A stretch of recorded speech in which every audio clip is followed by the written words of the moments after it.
भारतीय राष्ट्रीय आंदोलन का आज 8वां क्लास है। कल 1901 तक का कांग्रेस अधिवेशन बता दिए थे। आज 1901 के बाद आज कांग्रेस का अधिवेशन बताएंगे।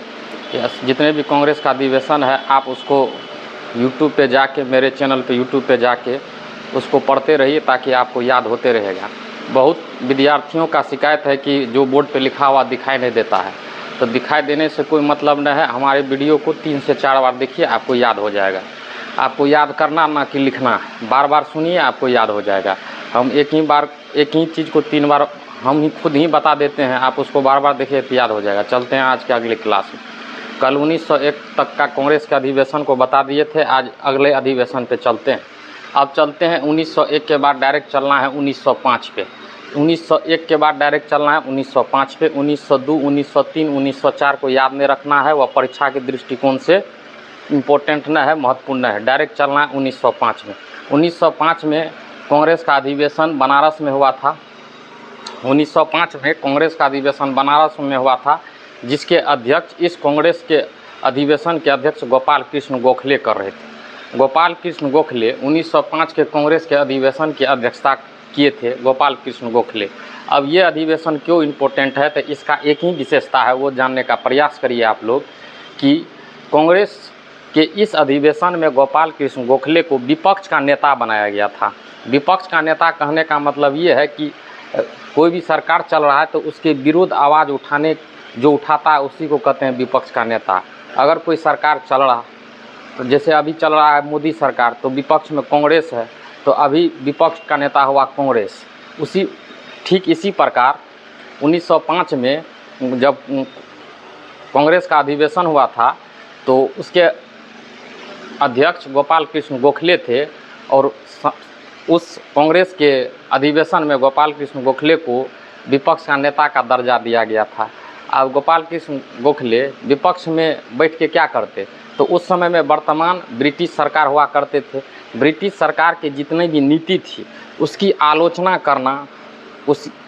करना गोपाल कृष्ण गोखले का काम था, क्योंकि इसको कांग्रेस के सभी कार्यकर्ताओं ने इसको विपक्ष का नेता घोषित किया हुआ था। विपक्ष का नेता किसे कहते हैं, समझ गए? सरकार के विरोध में, सरकार की नीतियों के विरोध में बोलने को विपक्ष का नेता कहा जाता है। तो गोपाल कृष्ण पूछेगा परीक्षा में कि गोपाल कृष्ण गोखले को विपक्ष का नेता किस अधिवेशन में बनाया गया था, तो आप बोलिएगा 1905 के बनारस अधिवेशन में। बनारस अधिवेशन में गोपाल कृष्ण गोखले को कांग्रेस का विपक्ष का नेता बनाया गया था। कांग्रेस की तरफ से गोपाल कृष्ण गोखले का ब्रिटिश सरकार के विपक्ष का नेता बनाया गया था। समझ गए?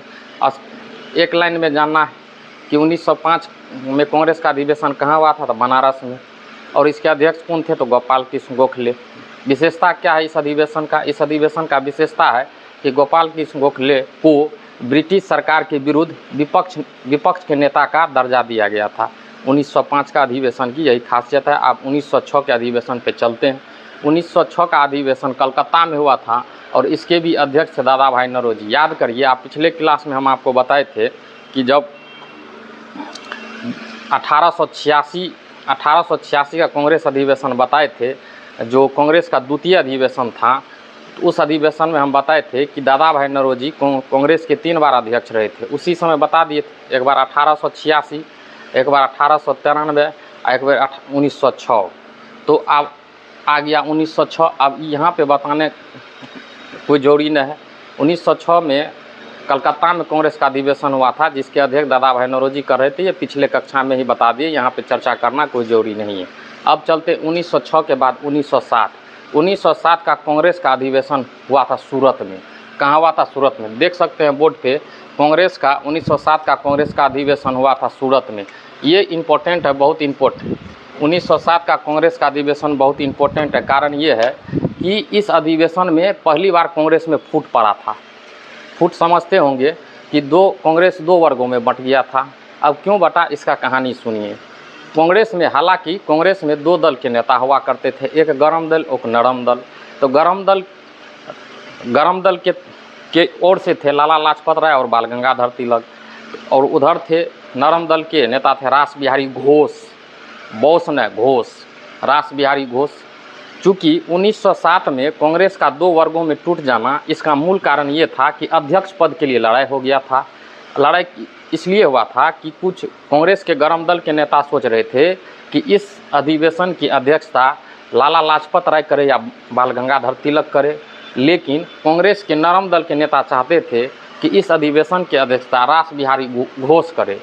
अंततः दोनों वर्गों में फूट पड़ गया। आपसे प्रश्न पूछा जाएगा परीक्षा में कि पहली बार कांग्रेस में फूट कब पड़ा था, तो आपको बोलना है 1907 ईस्वी में कांग्रेस के सूरत के अधिवेशन में कांग्रेस में पहली बार फूट पड़ा था। तो किसके किसके बीच पड़ा था, तो कांग्रेस के ही अंदर 2 दल थे, एक गरम दल और नरम दल। ये परीक्षा के लिहाज से बहुत इंपॉर्टेंट है, क्योंकि गरम दल और नरम दल के बीच में पहली बार फूट 1907 के सूरत के कांग्रेस अधिवेशन में हुआ था। अंततः आप कहिएगा तो फिर दोनों में जब लड़ाई हो गया था तो अध्यक्ष कौन बना? अंततः इस कांग्रेस के अधिवेशन की अध्यक्षता रास बिहारी घोष किए। देख सकते हैं बोर्ड पे, अंत में इसकी अध्यक्षता कौन किए? तो रास बिहारी घोष किए। अब इस अधिवेशन की यही विशेषता है, इस अधिवेशन की यही विशेषता है कि इसमें कांग्रेस में पहली बार फूट पड़ा था। तो किसके किसके बीच? कांग्रेस के गरम दल और नरम दल। कांग्रेस के गरम दल किसको चाहता था बनाने के लिए अध्यक्ष? तो लाला लाजपत राय या बाल गंगाधर तिलक को। लेकिन नरम दल कौन चाहता था? रास बिहारी घोष को। अंततः इस अधिवेशन की अध्यक्षता रास बिहारी घोष ने किया। 1907 के सूरत के कांग्रेस अधिवेशन की अध्यक्षता रास बिहारी घोष ने किया। समझ गए होंगे, आशा करते हैं कि समझ गए। 1905 पढ़ लिए, 1906 पढ़ लिए, 1907 पढ़ लिए। अब आते हैं 1908। 1908 का कांग्रेस का अधिवेशन रास बिहारी घोष ही किया था। 1908 के कांग्रेस का अधिवेशन रास बिहारी घोष ही किए थे। और इस अधिवेशन की मूल विशेषता ये है कि इस अधिवेशन में कांग्रेस के लिए संविधान बनाया गया। संविधान को डायरेक्ट समझिए, कोई भी संस्था है तो उसकी संस्था को चलने के लिए एक प्रॉपर नियम का होना जरूरी है। बिना नियम का कोई भी संस्था नहीं चल सकता था। यही 1907 में जो लड़ाई हुआ था उसको देखते हुए 1908 में कांग्रेस के लिए एक विशेष संविधान का निर्माण किया गया। 1908 के कांग्रेस के इस अधिवेशन की यही विशेषता है। 1908 का जो कांग्रेस का अधिवेशन हुआ था उसके भी अध्यक्ष रास बिहारी घोष ही थे। और इस अधिवेशन की विशेषता यह है कि कांग्रेस के लिए, खासकर कांग्रेस जैसे राजनीतिक पार्टी के लिए संविधान बनाया गया, अर्थात नियम कानून बनाया गया, ताकि आगे चल के फूट न पड़े। समझ गए होंगे 1908 का कांग्रेस का अधिवेशन। अब आपके मन में 2 बात चलता होगा कि हम रास बिहारी घोष कह रहे हैं या रास बिहारी बोस कह रहे हैं। देखिए, दोनों अलग अलग लोग हैं। रास बिहारी बोस अलग है और रास बिहारी घोष अलग है। रास बिहारी बोस क्रांतिकारी थे और रास बिहारी घोष कांग्रेस के नरम दल के नेता थे। समझ गए, कन्फ्यूजन नहीं होना है। रास बिहारी बोस क्रांतिकारी नेता थे और रास बिहारी घोष कांग्रेस के नरम दल के नेता थे। अब क्रांतिकारी किसको कहते हैं? क्रांतिकारी उसी को कहते हैं जो गोली बंदूक मारपीट दंगा फसाद करके देश को आज़ाद कराना चाहता था, उसे क्रांतिकारी कहते हैं। जो संवैधानिक स्तर से, नियम कानून से, लिखित रूप से देश को आज़ाद कराना चाहता था, उसको कांग्रेस कहते थे। बात समझ गए। अब 1908 तक आप जान गए। आप 1905 को पढ़े, 1906 को पढ़े, 1907 को पढ़े, 1907 को पढ़ लिए। अब 1908 को पढ़े। आप पढ़ते हैं 1909 को। 1909 का कांग्रेस का अधिवेशन लाहौर में हुआ था। 1909 का कांग्रेस का अधिवेशन लाहौर में हुआ था, जिसकी अध्यक्षता मदन मोहन मालवीय ने किया था। मदन मोहन मालवीय जी के बारे में पूछेंगे कि ये कौन सा अधिवेशन किए थे, तो आप बोलिएगा 1909 का लाहौर अधिवेशन।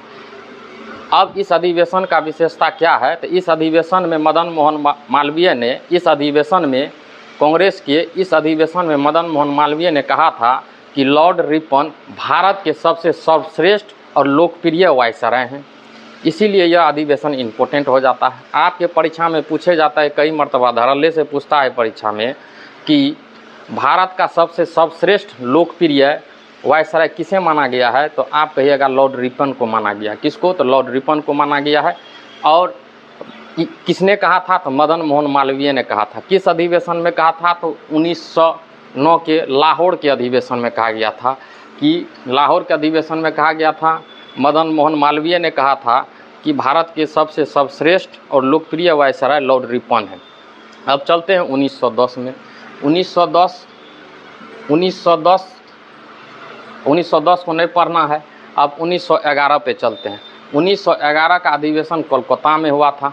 1911 का अधिवेशन कलकत्ता में हुआ था और इसके अध्यक्ष थे पंडित विश्वनाथ धौड़। याद रखिए, ये नाम आप नहीं सुने होंगे, इसीलिए इसको याद रखना जरूरी है। 1911 में कांग्रेस का जो अधिवेशन हुआ था कलकत्ता में हुआ था, उसके अध्यक्ष विश्वनाथ धौड़ थे। और इस अधिवेशन की बहुत बड़ी विशेषता है। क्या है विशेषता, तो आइए जानते हैं क्या विशेषता। भारत का जो राष्ट्रगान है जन गण मन, इसको पहली बार 1911 के कलकत्ता के कांग्रेस अधिवेशन में पहली बार गाया गया था। किसको, तो जन गण मन को। जन गण मन भारत का जो राष्ट्रगान है, आप कहिए इसको पहली बार कांग्रेस के किस अधिवेशन में गाया गया था, तो 1911 के कलकत्ता के कांग्रेस के अधिवेशन में पहली बार गाया गया था, जिसके अध्यक्ष थे पंडित विश्वनाथ धौड़। जन गण मन, जन मन गण के रचयिता कौन थे, तो रविन्द्रनाथ टैगोर थे। रविन्द्रनाथ टैगोर के द्वारा जन गण मन भारत का राष्ट्रगान लिखा गया था। और जन गण मन को इंग्लिश में कहा जाता है morning song of India. Jana Gana मन को हिंदी में कहा जाता है मॉर्निंग सॉन्ग ऑफ इंडिया, इसी नाम से प्रकाशित किया गया था। और इसको हिंदी में क्या कहते हैं, इसको हिंदी में कहते हैं भारत भाग विधाता। भारत का राष्ट्रगान जन गण मन है। इसको पहली बार कांग्रेस के 1911 के कोलकाता अधिवेशन में पहली बार गाया गया था। जन गण मन को इंग्लिश में the morning song of India कहा जाता है और हिंदी में भारत भाग विधाता कहा जाता है। इसी नाम से प्रकाशित किया गया था इस अधिवेशन में। किस अधिवेशन में, तो 1911 के कांग्रेस अधिवेशन। समझ गए यहाँ तक। अब आगे चलते हैं। 1905 समझ गए, 1906 समझ गए, 1907 समझ गए, 1908 समझे और 1909 समझ गए और 1911 समझ गए। 1909-10 को नहीं पढ़ना है, 1911 समझ गए। अब 1912 चलते हैं। बहुत इंपॉर्टेंट है 1912, क्योंकि यह 1912 वाला जो अधिवेशन है ये अपना बिहार पटना में हुआ था। अब किसको बढ़िया से जानना है, कौन सा अधिवेशन था कि 28वां अधिवेशन था। कौन सा अधिवेशन था, तो 28वां। बिहार के पटना के बांकीपुर में कांग्रेस के 28वां अधिवेशन हुआ था। तो इसीलिए चूंकि आप बिहार की परीक्षा में बैठिएगा तो ये कांग्रेस का अधिवेशन पूछ सकता है। कांग्रेस के 28वां अधिवेशन बांकीपुर में हुआ था। बांकीपुर है कहाँ, तो पटना में हुआ था। तो पटना में जो अधिवेशन हुआ था वह 28वां था। और कौन ईस्वी में हुआ था, तो 1912 में हुआ था। सीधे पूछेगा आपको एग्जाम में कि 1912 में जो कांग्रेस का अधिवेशन हुआ था तो कहाँ हुआ था, तो बांकीपुर में हुआ था। बांकीपुर कहाँ है, तो पटना में है। पटना कहाँ है, तो बिहार में। आप कौन एग्जाम दीजिए, तो बिहार का दीजिएगा, इसीलिए इम्पोर्टेंट है। अब इसके अध्यक्ष कौन थे, तो इसके अध्यक्ष R.N. मधोकर। R.N. मधोकर इसके अध्यक्ष थे। R.N. मधोकर इसके अध्यक्ष थे। R.N. मधोकर, समझ गए। और इसकी विशेषता क्या थी, इस अधिवेशन में R.N. मधोकर द्वारा कहा गया था कि इस कांग्रेस के जनक और पिता A.U. ह्यूम को माना जाता है। इससे पहले कांग्रेस के पिता और जनक के बारे में चर्चा नहीं किया गया था किसी अधिवेशन में, लेकिन 1912 के कांग्रेस अधिवेशन जो बांकीपुर पटना में हुआ था, उस अधिवेशन में R.N. मधोकर के द्वारा कहा गया कि इस कांग्रेस पार्टी के जनक या पिता A.U. ह्यूम को माना जाता है। समझ गए। आज 1905 से लेके 1912 तक के अधिवेशन को आप पढ़े। एक बार फिर से रिवीजन कर देते हैं। 1905 में कांग्रेस का अधिवेशन बनारस में हुआ था। उसके अध्यक्षता गोपाल कृष्ण गोखले कर रहे थे। और इस अधिवेशन की विशेषता क्या थी, इस अधिवेशन की विशेषता थी कि गोपाल कृष्ण गोखले को ब्रिटिश सरकार का विपक्ष का नेता बनाया गया था। उसके बाद 1906 पिछले कक्षा में बहुत डिटेल से पढ़ाए थे। इसके अध्यक्ष दादा भाई नौरोजी थे। अगर आप 1906 के कांग्रेस अधिवेशन को और विशेष जानकारी चाहते हैं तो आप पिछले की क्लास में जाइए, आपको मिल जाएगा। उसके बाद 1907 बहुत इम्पोर्टेंट है, सूरत में हुआ था। और इसमें कांग्रेस में पहली बार फुट पड़ गया था। तो किस लिए फुट गया था, तो हम बने अध्यक्ष। कांग्रेस के अंदर में ही गरम दल और नरम दल के नेता हुआ करते थे। गरम दल चाहते थे कि बाल गंगाधर तिलक या लाला लाजपत राय बने, और नरम दल के नेता चाहते थे कि रास बिहारी घोष अध्यक्ष बने। इसी झड़प में पहली बार कांग्रेस में 2 वर्गों में टूट गया। अंततः इस अधिवेशन की अध्यक्षता रास बिहारी घोष ही किए। इस लड़ाई को देखते हुए 1908 का कांग्रेस अधिवेशन रास बिहारी घोष ही किए। रास बिहारी घोष किए 1908 के कांग्रेस का अधिवेशन, और इस अधिवेशन में यह तय कर दिया गया कि कांग्रेस कैसे चलेगा, उसके लिए एक संविधान का निर्माण किया गया। इसीलिए यह अधिवेशन इम्पोर्टेंट है। 1909 यहाँ पे है। 1909 का अधिवेशन लाहौर में हुआ था और इसकी अध्यक्षता मदन मोहन मालवीय ने किए थे। मदन मोहन मालवीय ने इस अधिवेशन में कहा कि भारत का सबसे सर्वश्रेष्ठ और लोकप्रिय वायसराय लॉर्ड रिपन को माना जाता है। लॉर्ड रिपन को भारत का सर्वश्रेष्ठ वायसराय कहा गया इस अधिवेशन में। उसके बाद 1910 में पढ़ना है, 1911 को पढ़ना है। 1911 में कोलकाता में हुआ था। इसके अध्यक्ष पंडित विश्वनाथ धर। तो क्या हुआ था, इसकी क्या विशेषता है? तो इसकी विशेषता बहुत इम्पोर्टेंट है। भारत की जो राष्ट्रगान है जन गण मन, उसको पहली बार 1911 के अधिवेशन में ही गाया गया था। और भारत के राष्ट्रगान के रचयिता रविन्द्रनाथ टैगोर थे। और जन गण मन को इंग्लिश में the morning song of India के नाम से प्रकाशित किया गया और हिंदी में भारत भाग विधाता के नाम से प्रकाशित किया गया। इस अधिवेशन की यही एक मूल जरूरत विशेषता है। अब चलते हैं 1912। 1912 के कांग्रेस का अधिवेशन बांकीपुर में हुआ था, पटना में। तो कौन सा कांग्रेस का अधिवेशन था? तो 28वां। कौन ईस्वी था? तो 1912। इसके अध्यक्ष कौन थे? तो R.N. मधोलकर थे। R.N. मधोलकर। इसकी क्या विशेषता थी? इस कांग्रेस अधिवेशन की विशेषता यह थी कि इस अधिवेशन में सभी लोगों ने माना कि कांग्रेस के जनक और पिता A.U. ह्यूम को माना जाता है। आशा करते हैं कि आपको यह वीडियो अच्छा लगा होगा। अब 1912 का जो कांग्रेस का अधिवेशन है वह आप नेक्स्ट क्लास में पढ़िएगा, थोड़ा पढ़िए। और एक सूचना दे देते हैं कि आप लोग सोचते होंगे कि BPSC के द्वारा जो शिक्षक भर्ती का एग्ज़ाम लिया जा रहा है वह बहुत कठिन होगा। ऐसा कोई बात नहीं है, एकदम सरल एग्ज़ाम होगा। जो पढ़ाते हैं उसको ध्यान से सुनिए। बोर्ड पे लिखा हुआ चीज़ आप नहीं भी लिखिएगा तो कोई दिक्कत नहीं है। आप हमारे कहे हुए बात को 2-4 बार सुन लीजिएगा तो आपको याद हो जाएगा। अब इसी के साथ आज का क्लास यहीं ख़त्म करते हैं। जय हिंद, जय भारत।